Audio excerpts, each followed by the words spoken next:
થોડાક દિવસ પહેલા પૂર્વ કચ્છ જિલ્લાના ગાંધીધામમાંથી નકલી ઈડીની ટીમ ઝડપાઈ હતી। આ મામલાને લઈને હવે ગુજરાતનું રાજકારણ ગરમાયું છે। આમ આદમી પાર્ટી અને ભારતીય જનતા પાર્ટી વચ્ચે ટ્વિટર વોરની શરૂઆત થઈ હોય તે પ્રકારના દ્રશ્ય પણ સામે આવ્યા છે। કેમ કે ગુજરાતના ગૃહ રાજ્યમંત્રી હર્ષ સંઘવી દ્વારા ટ્વિટર ઉપર નકલી ઈડીમાં જે મુખ્ય માસ્ટર માઇન્ડ છે તે આમ આદમી પાર્ટીનો કાર્યકર રહી ચૂક્યો હોવાના ફોટા છે તે વાયરલ કર્યા છે। તેના લઈને આમ આદમી પાર્ટીના નેતા ગોપાલ ઇટાલિયાએ પણ ગૃહ રાજ્યમંત્રી હર્ષ સંઘવીના ટ્વીટ ઉપર વળતો પ્રહાર કર્યો છે। જણાવી દઈએ કે જે રીતે ગાંધીધામમાંથી સમગ્ર બનાવ સામે આવ્યો હતો, જેમાં નકલી ઈડીની ધરપકડ કરવામાં આવી હતી, તે મામલામાં હાલ ગૃહ રાજ્યમંત્રીએ પોતાના ટ્વિટર હેન્ડલ ઉપર જે ફોટાસ મૂક્યા છે, જેમાં આમ આદમી પાર્ટીના રાષ્ટ્રીય અધ્યક્ષ અરવિંદ કેજરીવાલની સાથે આરોપી દેખાય છે। ગુજરાતના પ્રદેશ પ્રમુખ વિશુદાન ગઢવી સાથે પણ આરોપી દેખાય છે। સાથે જ ગુજરાતના આમ આદમી પાર્ટીના સંગઠન મંત્રી મનોજ સોરઠિયા સાથે પણ આરોપી દેખાતાને લઈ આ મામલે ગૃહ રાજ્યમંત્રી હર્ષ સંઘવીએ પણ કેપ્શન લખીને આરોપી આમ આદમી પાર્ટીમાં જોડાયેલા હોવાની વાત કહી હતી, જેને લઈ આમ આદમી પાર્ટીના નેતા ગોપાલ ઇટાલિયાએ વળતો પ્રહાર કર્યો છે અને ગુજરાતના ગૃહ રાજ્યમંત્રી હર્ષ સંઘવીને જાહેરમાં ડિબેટ કરવાની ચેલેન્જ આપી છે। તેમણે કહ્યું છે કે હવે મોકો ભારતીય જનતા પાર્ટીને મળ્યો છે। આમ આદમી પાર્ટીને બદનામ કરવાની જો વાત હોય તો અમને ખુલ્લા પાડો, ગુજરાતની જનતા સમક્ષ અમને મૂકો, તે પ્રકારની વાત પણ તેમના દ્વારા કરવામાં આવી છે અને કહ્યું છે કે ગૃહ રાજ્યમંત્રી તમે ડિબેટથી ભાગતા નહીં, જો ખરેખર આ મામલામાં તમે ડિબેટ કરવા માંગતા હો તો હું તૈયાર છું। પહેલા તો શું કહી રહ્યા છે આપ નેતા ગોપાલ ઇટાલિયા, તે સાંભળી લો। નમસ્કાર દોસ્તો, હું ગોપાલ ઇટાલિયા। ગૃહમંત્રી તો ઠોઠ છે, 8 પાસ છે, પણ જનતા ભણેલી છે। હું ભણેલો છું, આપણે સૌ ભણેલા છીએ।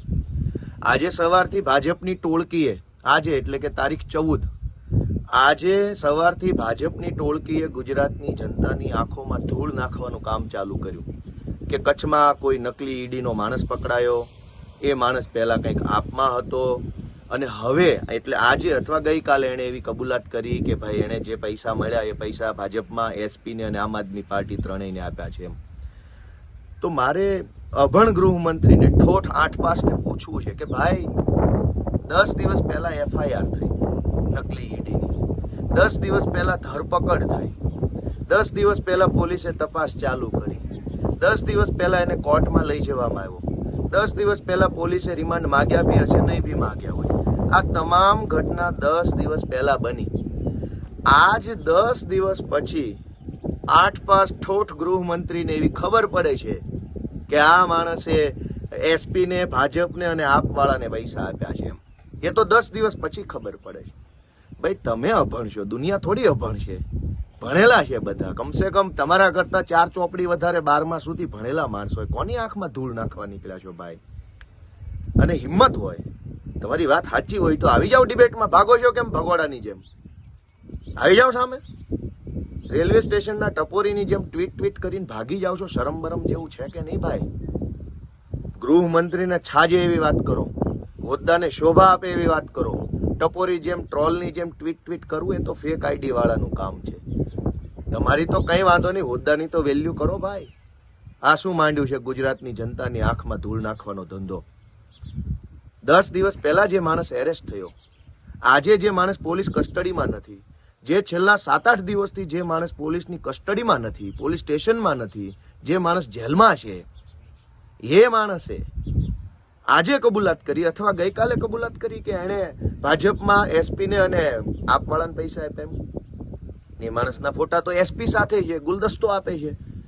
તો 8 પાસ અભણ ઠોઠ ગૃહમંત્રીએ એસપીને પૂછવું જોઈએ કે શું સગા થાય છે, શેના ફોટા પડાવતા હતા? કીચડ ઉચાલીને ભાગી જવાની આવી ટપોરી જેવી કામગીરી કરવાના બદલે કંઈક ગૃહમંત્રીને શોભા આપે એવું કામ કરવું જોઈએ। આ તો ટપોરીઓનું કામ છે, કીચડ નાખીને ભાગી જવું, કોઈના ઉપર ગંદુ ફેંકવું ભાગી જવું। ગૃહમંત્રીનું કામ છે ચર્ચા કરવી, ચેલેન્જ કરવી। અરે આ તો લોકશાહી છે ભાઈ। લોકશાહીમાં ગાંડા અને ગધેડાય મંત્રી બની શકે, એ જ તો લોકશાહીની મહાનતા છે। મર્દાનગી માણસના લોહીમાં હોય। લોકશાહીથી તો ગધેડો ગૃહમંત્રી બની શકે, પણ મર્દાનગી તો લોહીમાં આવે, ખાનદાનીથી આવે। મર્દ માણસ હોય તો આવી જાવ ડિબેટમાં, સામે ચર્ચા કરી લઈએ, કોણે પૈસા લીધા, કેટલા પૈસા લીધા, ઈડીમાં નકલી માણસ પકડાયો, કઈ પાર્ટીનો, તો ચર્ચા કરી લઈએ। આવી જાવ સામે। ભાગો છો કેમ ભાઈ? ભાગો છો કેમ? ભાગો નહીં, ભગાડવાની જેવી વાત ના કરો। આવો સામે ચર્ચા કરીએ, ગુજરાતની કરોડો લોકોની જનતાની હાજરીમાં અમને ખુલ્લા પાડો. અને જો હર્ષ સંઘવી મારી સામે ડિબેટમાં બેસી અને આમ આદમી પાર્ટીને ખુલ્લી પાડશે તો હું આજીવન ખેતી કરીશ, કોઈ જાહેર જીવનનું કામ નહીં કરું. જય હિન્દ. આ હતા આપ નેતા ગોપાલ ઇટાલિયા. તેમના દ્વારા કહેવામાં આવ્યું છે કે થોડાક સમય અગાઉ ગુજરાતના ગૃહ રાજ્યમંત્રીએ એક ખાનગી ચેનલ ઉપર ઓપન ડિબેટની ચેલેન્જ આપી હતી ને જે ડિબેટ ગોપાલ ઇટાલિયા દ્વારા સ્વીકાર કરવામાં આવી હતી. છતાં પણ આજ દિન સુધી ગૃહ રાજ્યમંત્રી હર્ષ સંઘવી અને આપ નેતા ગોપાલ ઇટાલિયા વચ્ચે ડિબેટ થઈ નથી ને આ મામલાને લઈને જ ગોપાલ ઇટાલિયાએ ફરી એકવાર ગૃહ રાજ્યમંત્રી હર્ષ સંઘવીને ખુલ્લો પડકાર ફેંક્યો છે અને ડિબેટ માટે આમંત્રણ પણ આપ્યું છે. દર્શક મિત્રો, એનકવરેજ ન્યૂઝને આપ લાઇક કરી લો, સબસ્ક્રાઇબ કરી લો અને શેર કરવાનું ભૂલતા નહીં.